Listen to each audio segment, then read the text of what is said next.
Yeah.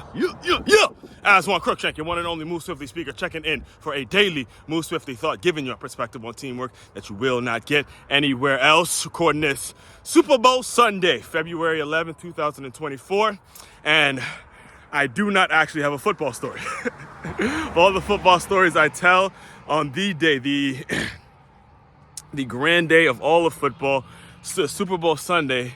Today's Move Swiftly thought is actually about a 5K that I did yesterday. I did a 5K that was put on, like if you watched the video yesterday, it was in Lake Worth, Florida, which is in the Palm Beach area. It's called Loop for Literacy, and it was all about raising money to provide books for kids and make sure kids are reading on an accurate level, reading levels and things like that, and made some great connections, man. Looking forward to following up with a lot of different people and all that great stuff, which is what I do, which is part of the reason I do so many 5Ks as it is. You know, there's a plan, there's a vision I have to put on my own race called the Move Swiftly Marathon at some point, as I kind of gather up all the logistics and kind of get myself in a situation where I can use it as a marketing tool and all that kind of stuff, right? So I'm always down for races. I do these pretty much bi-weekly.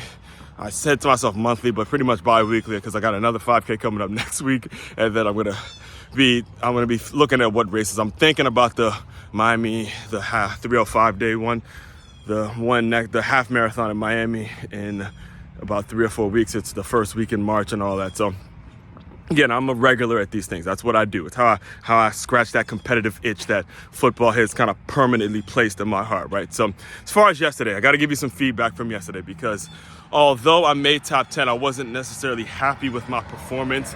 I'm learning that, you know, going from marathon training to half marathon training to 10K and then trying to go into a 5K, you know, get those speed, with only 3 miles, I'm learning that it's a challenging task to kind of jump from distances and things like that. So there were some guys out there just flat out gunning it. The first place time was actually 18 minutes, which if you do the math, that's a 6-minute mile. And he was just out of there. In fact, he was the same guy I saw at another 5K a couple weeks ago in November, and he was gunning it again, man. You know, again, I saw him, I was like, all right, man, you know, you got it. So anyway, I was still made top 10, still had a great event, and it wasn't even that. It wasn't the fast runners that actually impressed me the most. It wasn't the 9 people that came ahead of me that impressed me the most, that left the most of an impression on me. It was 2 friends that were there. It was two ladies that were there, right? And I remember, I remember seeing them before the race, right? I see 2 ladies before the race,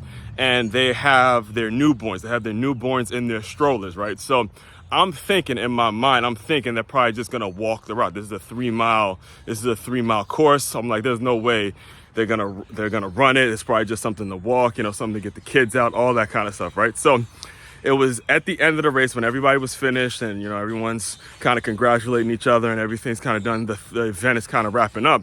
I see these same 2 ladies like huffing and puffing, sweating, sweat dripping, ready to roll, like just like they actually ran the whole race and they're still, you know, pushing their strollers with their newborns. And I looked at them too, I'm like, wait, did you guys actually run? You guys actually ran that the whole course and all that? Like, yeah, we did it, man. We did it. And, you know, they kind of jokingly said, yeah, you know, the medals go to the babies and we get to work out and all that kind of stuff. And this is the point of me breaking all that down to you. All right, listen to me. I've been involved with fitness for a very, very long time. I hear so many excuses from so many mothers out there. And what these 2 ladies showed is that you have no excuses. I mean, I've heard mothers tell me directly, look, well, because I had a kid, I don't get to work out and I can't get my body back to where it used to be and all that kind of bullshit. I call it bullshit, because if these ladies can run a whole 5K, morning, man. If these ladies can run a 5K holding their, like with a stroller, that's determination. It is all mindset. It's not a matter of, using the kid as an excuse for you not working out anymore. It's just a matter of your mindset. Are you making them the reason that you got to stay in shape? Are you making them the reason? It was a great quote. I think it was, shout out to Body by Lulu. Lulu, hope you're doing well. She was, when I met her, she was, I believe she was a single mom and had a toddler, but she's also a personal trainer and all that. And one of the things, and I'm not sure if she coined this quote, but it's definitely something. She was definitely the first person I heard say this. She goes, look, instead of making your kids the excuse to not work out, make them the reason that you need to be working out. All right. So that's really what I got for you guys today in terms of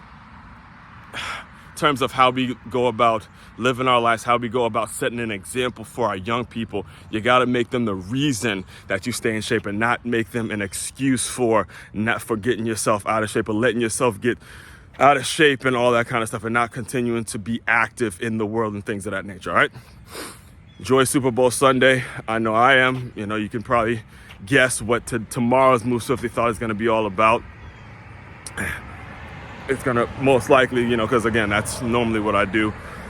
It's normally where I'm in my sweet spot, is where I'm taking lessons from the game and applying it to business and all that. The main website to check out to dive deeper into all my work, makeyourmove.com. That's makeymove.com. Today, actually, also, let me make sure I announce this today too. In about a couple hours, we'll be starting the first of weekly live streams, which are going to be about the NIL and transfer portal navigation, navigating your way through this chaotic world of college athletics. So if you're interested in that kind of stuff, make sure you submit your questions and they'll be answered live. It'll be myself and a guest. This week's guest is a guy named Stephen Davis who works at the University of Minnesota. He's going to be coming on, sharing his insight and all that kind of stuff. And that's going to be happening in about 3 or 4 hours. About 4 hours. It's 7 o'clock. So yeah, about 4 hours. It's going to be happening at 11 a.m. So make sure you tune in for that. It's going to be on this very YouTube channel as well. All right. Again, I'm going to give you the website again. Main website to check out, makeyourmove.com. That's makeymove.com. One-stop shop for all your teamwork and your self-development needs. Aswand Cruickshank, your one and only Move Swiftly speaker, checking out. You guys continue to move swiftly. We will talk more soon.